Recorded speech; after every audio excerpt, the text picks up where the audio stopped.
ஒரு தகப்பனார் தன்னுடைய 2 குழந்தைகளையும் அழைத்து கொண்டு பொருட்காட்சி பார்க்க போறார். அந்த பொருட்காட்சி கவுண்டர்ல 6 வயசுக்கு உள்ளவங்களுக்கு டிக்கெட் கிடையாது.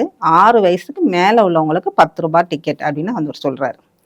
இந்த தகப்பனாருடைய 2 பிள்ளைல மூத்த மகனுக்கு 7 வயசு, 2வது மகனுக்கு 5 வயசு.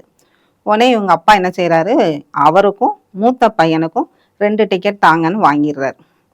உடனே அந்த கவுண்டர்ல இருந்தவர் சொல்றாரு, என்னய்யா அந்த மூத்த பையனுக்கு 7 வயசுன்னு சொன்னீங்க. ஆனா அவனை பார்த்தா அப்படி தெரியலையே. அவன் சின்ன பையனா தானே இருக்கான்.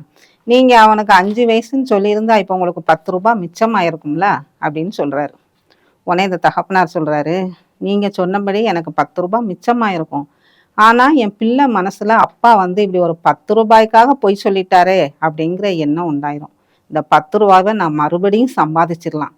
ஆனா என் பிள்ளை மனசுல இப்படி ஒரு தவறான எண்ணம், அதாவது அவன் வளர்ந்த பிறகும் சூழ்நிலைக்கு ஏற்றவாறு நம்ம பொய் சொல்லலாம் அப்படிங்கிற ஒரு தவறான எண்ணம் அவன் இதயத்துல உண்டாயிரும். நீதிமொழிகள் 22:6 சொன்னபடி, பிள்ளையானவன் நடக்க வேண்டிய வழியிலே அவனை நடத்து, அவன் முதிர் வயதிலும் அதை விடாதிருப்பான். இதை பார்த்து கொண்டிருக்க நீங்க எப்படி இருக்கீங்க?